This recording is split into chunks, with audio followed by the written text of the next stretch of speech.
sangkatauhan, Hunta Probinsya, magmalinong ka na dahil nandito na ang taong magbabantay sa'yo para sa ikaunlad na lalawigan ng Sultan Kudarat. Odi Odds Martinez, itable na kita. Odi Odds, itable ang ating iboto. Siya ang dahilan kung ba't kami umasenso na.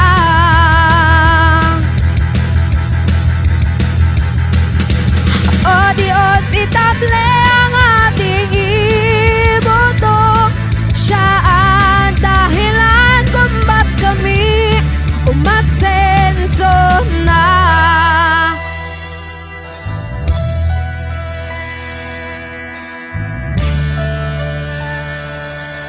Halos lahat ay nagtatanong sino ang iboto sa halalang darating o di itable na tayo.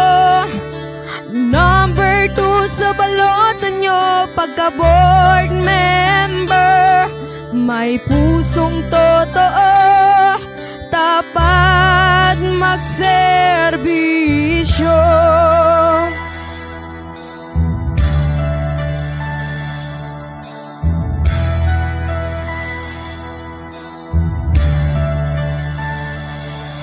Sultan Kudarat, ngayon'y nagkaisa.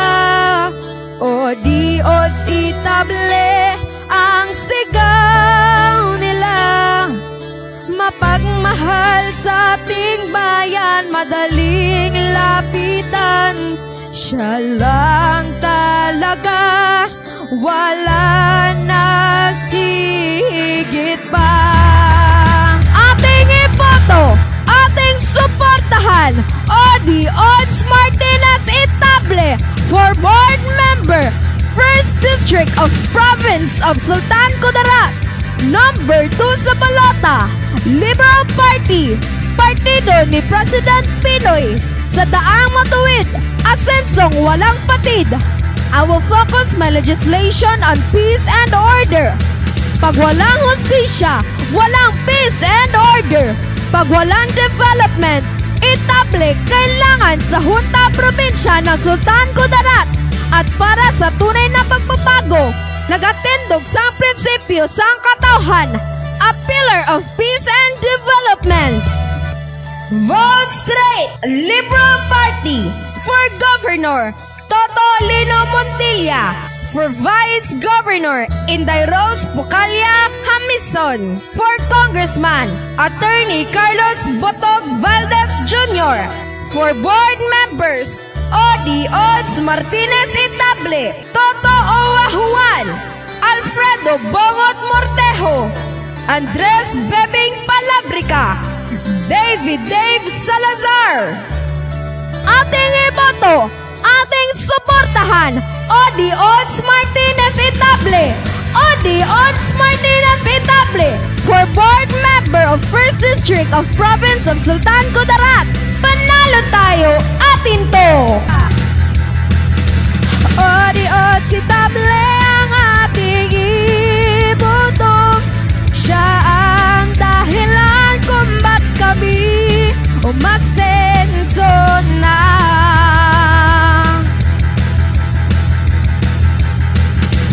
Odi Odds, itable ang ating iboto. Siya ang dahilan kung ba't kami umasenso na.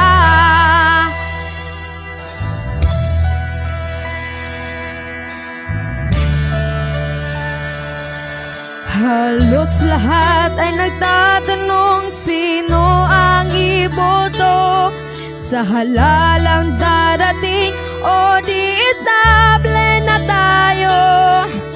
Number 2 sa balotan nyo pagka-board member, may pusong totoo, tapat magserbisyo.